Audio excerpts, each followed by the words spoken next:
Welcome to Hawg Huddle, your weekly opinion-based podcast dedicated to all things Razorbacks. From the highs and lows on the field and court to the biggest stories off of it, we've got you covered. Got a question or topic you want us to tackle? Email us or tweet us your thoughts, and we'll bring them into the huddle. So sit back, relax, and let's dive into the latest. This is Hawg Huddle.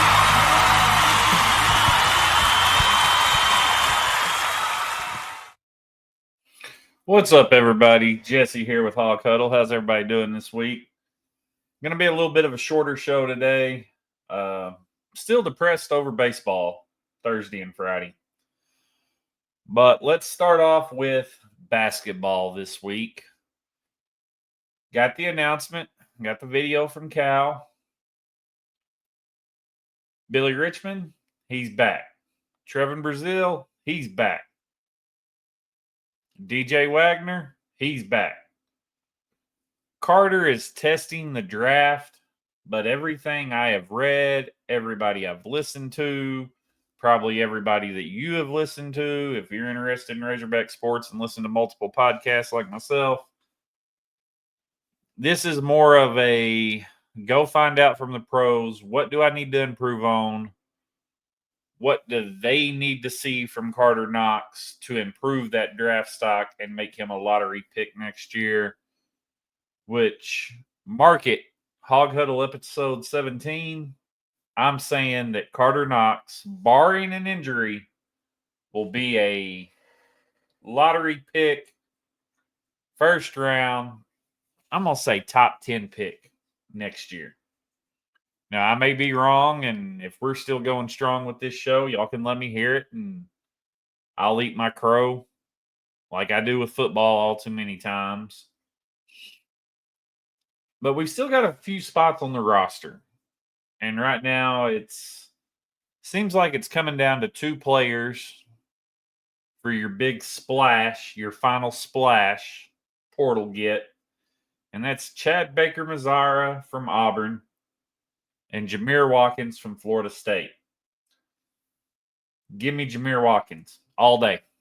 I do not want Chad Baker-Mazara on the hill. I hope he goes far away. Go play at Gonzaga or something.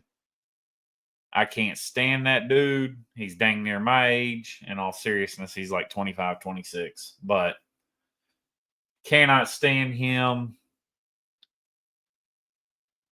Bad attitude on the court. Seen some dirty plays from him. Yeah, he's a good ball player, and I know a lot of people are like, oh, we'll be the bad guys. And we're the bad guys anyway. We got Cal. So, for me personally, it's a no on Chad Baker-Mazara. If he comes, he comes. I just won't get too hype on him. I'll stick to Trevin Brazil being my favorite Hog. But if we end up with Chad Baker-Mazara, then we've got to go get a role player to back up TB. If we get Jameer Watkins, he will be sharing time with TB. And we need a shooter. And we haven't got one yet. But there's still time. Portal don't close until Wednesday, I believe it is. And then you've got graduate transfers, which... Speaking of graduate transfers, Nelly Davis was a graduate transfer, and he worked out pretty good in a Hog uniform. I got high hopes for next year, y'all.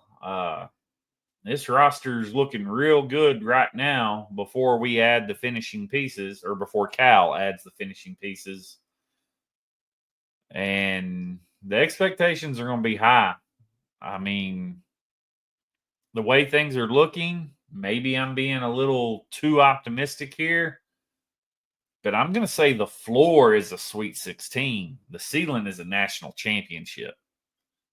Would love to see Cal bring a natty to Arkansas. Just shove it in Big Blue Nation's face.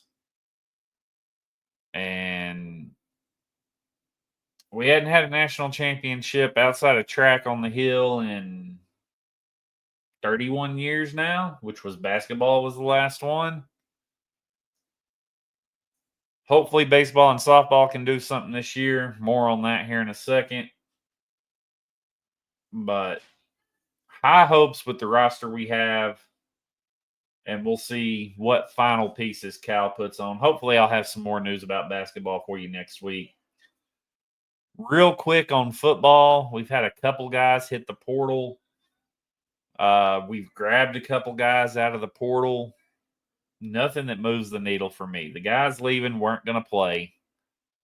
I don't even think they were on the depth chart. The guys coming in, I don't know much about them. Should I have done more research before recording this podcast? Absolutely. But I'm not excited about football, y'all. I have a feeling the season's going to take a turn for the worse at that game against A-State in Little Rock. And it's only going to get worse from there because our schedule this coming year, you got to go to the SIP. You got to go to Rocky Top. You got to go to Austin. Trying to remember where else we got to go to. Anyways, those three schools right there going and playing at their house. Granted, Tennessee's got some quarterback trouble, but I think Josh Heupel will get that figured out fairly quickly. And then you'll be going to play all your former teammates down in Oxford. But enough of football. Let's get into some positive news before we end it on a somewhat depressing note. Softball.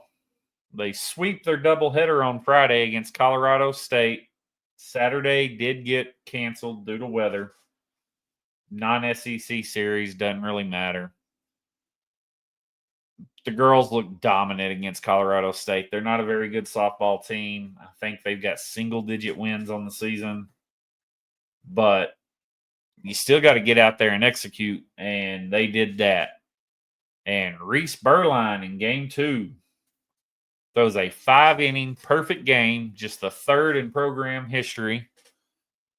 Seems like not too long ago, in fact, it was last year, we were talking about Robin Herring throwing a perfect game for the Hogs. So, Coach Deifel, she needs a few more pitchers, but the ones she's got them working good.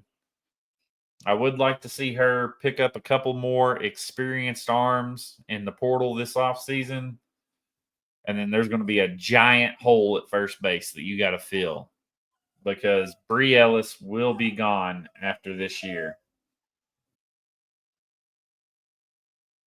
Because after the perfect game concluded Friday afternoon, the AUSL, which is a new professional softball league, gave Bri Ellis a golden ticket. And what that is they are handing out 12 golden tickets. This is going to be a 4-team league. They're going to travel. Each team's going to have 15 players. But a golden ticket is essentially a guaranteed spot on a roster. So basically, the first 3 rounds will be picks for the golden ticket winners. And Bri Ellis was awarded a golden ticket, so she will continue her softball career at the professional level after this year with Arkansas. And on Bri Ellis, I remember back listening to a Hog Pod with Bo Mattingly. I can't stand Bo Mattingly. He's arrogant, condescending, can't stand him, but he does a good job with the Hog Pod. And I might be wrong on this, but it seems like I remember Auburn basically ran her off by not doing right by her. So shout out to Coach Deifel for getting her on campus, and I hope she looks back at her time as a Razorback, realizes how much we enjoyed watching her play, and just dominate the league. And right now, she's having a standout senior season. She's been listed by multiple publications as the front runner for National Player of the Year, which I said something about a couple weeks ago.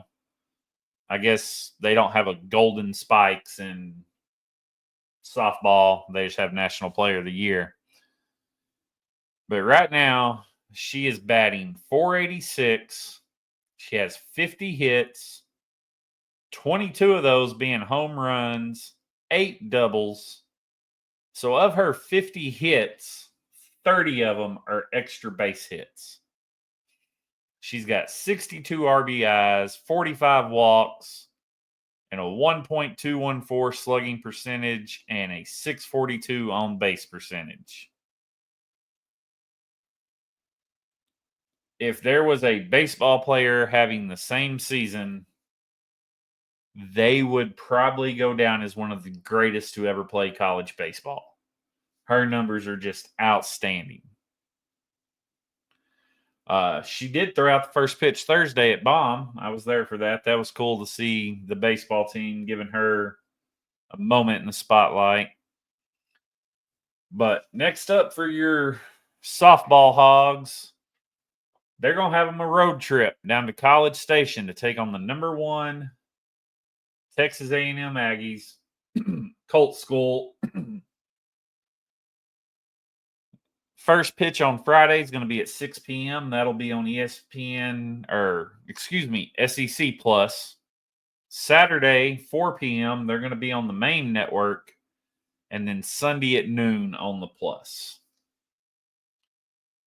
Speaking of Saturday at 4 p.m. on the main network, it's looking like Saturday is just going to be Arkansas Day on the SEC network, because on the Razorback website, I couldn't get any information, but going to Florida's website, it looks like the baseball game Saturday is going to be at 2 o'clock on SEC network. So whenever the baseball game ends, we will join the softball game that will already be in progress, undoubtedly. But let's talk a little baseball before we wrap it up today. First off, like we do every week, let's see where we're sitting in the polls. Baseball America drops us down to number 7. D1 Baseball has us at number 5. The Riders have us at number 6. Perfect Game leaves us at number 6, which is a little surprising. And then the coaches have us at number 4. That's really not bad, considering we dropped our first home series since Vandy came into Baum Walker and got a series dub back in 2022. Texas A&M was unranked at the time of these games, but they have been hot. They took 2 of 3 from Tennessee, who was number 1 at the time. Swept South Carolina. Granted, the final game was a little exciting. They had to hit 2 grand slams in the bottom of the 9th in order to do that. And then they come into Baum Walker and take 2 out of 3 from the Hogs. Is it time to hit the panic button on baseball yet? I don't know. My hand's hovering. Florida's getting a little hot. They went into Mississippi State, took 2 out of 3. So they're finding their groove after, I believe, sweeping Mizzou the week before. I don't think Mizzou's won an SEC game yet.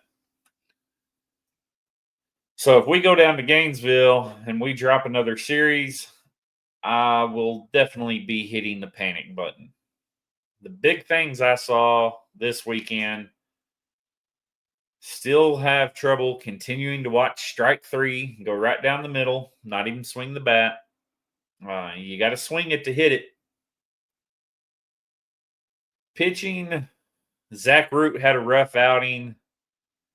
Gage Wood, they put him out there. He was not ready to come back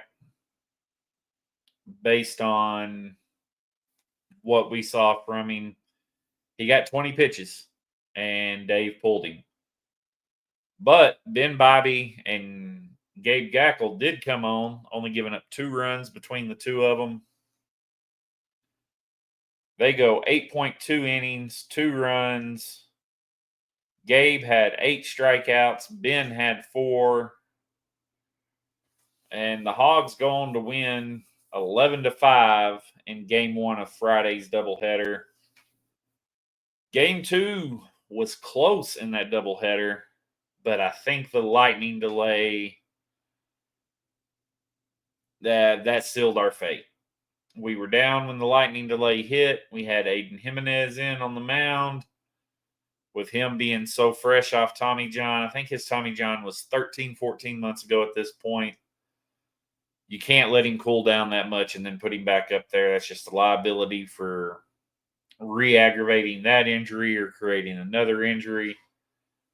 We had to go to the bullpen, and for some reason we pitched to Jace Laviolette way too many times, or as we were calling him in the hog pen, Lava Lamp. But he was just outstanding in this series. His numbers weren't just massively impressive coming into the series, but he had Razorback pitching figured out, and he hit the ball hard, and it tended to fly over the fence. So next up for baseball, you got Bark in the Park at Baum Walker Tuesday and Wednesday against Little Rock, which normally I'd say it's a couple get-right games, but this team went to Oxford and beat Ole Miss. So this is not so much a get-right game as a get-it-done game. I'm curious to see what Dave does with 2 midweeks with the pitching staff and the lineup. I almost feel like more of the starters need to get a little bit of run, go through the lineup once or twice, then maybe start putting in your subs. But we don't look the same as we did earlier in the season. Part of that could be we're facing much better competition. We're not facing the bottom of the barrel SEC teams. We're facing top teams in the SEC. No A&M isn't up there, but they were preseason number 1 for a reason. They hit some rough patches, had some injuries. They're putting it together. Hopefully, they're putting it together a little too soon and we don't see them back in Omaha, because I don't want to face the Aggies again. They had our pitching honed in. We had some good outings from some pitchers, but overall, just gave up entirely too many. And I'm bouncing around, and I apologize. My brain's fried. You get a day off work, and then you go back. You don't know what day it is. Everything's crazy. Plus, you're cleaning up after being closed for a day. It was a long day today. That lightning delay had to pull Aiden out, and A&M came unglued on our pitching after the lightning delay. Almost would have been better just to lose that game 3-2, shortened by weather, than to see what happened after the delay. So you've got the Tuesday, Wednesday matchup with UALR. And let me get you some times on that real quick. Let's see. Tuesday, first pitch is 6:30. That's going to be on the Plus. Wednesday, first pitch 5 p.m., and that's going to be on SEC Network. Then we head down to Gainesville. And now the Razorback site has the times backlisted on it. Friday, first pitch, 5:30 p.m. on the Plus. Saturday, first pitch, 2 p.m. on SEC Network. Sunday, noon, first pitch on the Plus. And being a little superstitious, especially when it comes to baseball, I left work early in the Georgia series to get home and watch it. That did not go well for us, so I will be staying at work till time to go home, and I'll let Phil keep me up to speed for the last 30 minutes of my day and on my 30 to 40-minute drive home. And then I'll be parked on the couch watching on the big screen. After Florida, you got a chance at revenge on Tuesday at 6 p.m. up in Springfield, Missouri against Missouri State. You remember they came into Baum Walker, handed us a midweek L. And then the series that I've been waiting for all year, the number 1 Texas Longhorns come to Baum Walker Thursday, May 1st, 6 p.m. That one's going to be on ESPN2. I have my tickets secured for that game. Paid way too much for them. Friday, May 2nd, that's a 7 p.m. game. That one's going to be on SEC Network. I have my tickets secured for that game. Also paid way too much. And then Saturday, May 3rd, that one's going to be on the Plus. First pitch at 2 p.m. I still do not have tickets to that game because I am not paying $400 for my wife and I to go sit in the hog pen on Saturday. Yes, it's Texas, and that's probably the one team I would come closest to doing it for. But after already dropping around $300 for the both of us total for the previous 2 games, I can't drop another $400. I can't spend $700-800 for 3 games of baseball that I can watch more comfortably at home on my couch. I'm going to keep an eye on them. Tickets go down in price like I think they will. Looking at the forecast, I will probably go ahead and snag them when they get down to a somewhat reasonable amount. And that Missouri State's going to be our last midweek of the season. So after that, you got Texas at Baum Walker. Then you go to Alex Box. And then you got Tony Vitello and crew coming in to close out the season. And then we're almost there, y'all. We're less than a month away from the SEC tournament down in Hoover. Starts on May 20th. Omaha will be here before you know it. But with that said, that's really all I've got this week. I know I'm going to get a text at 2, 3 o'clock in the morning tomorrow. Man, that was short. Why didn't you go longer? Sorry, Brandon. It just ain't happening this week. I need good news to stretch it out.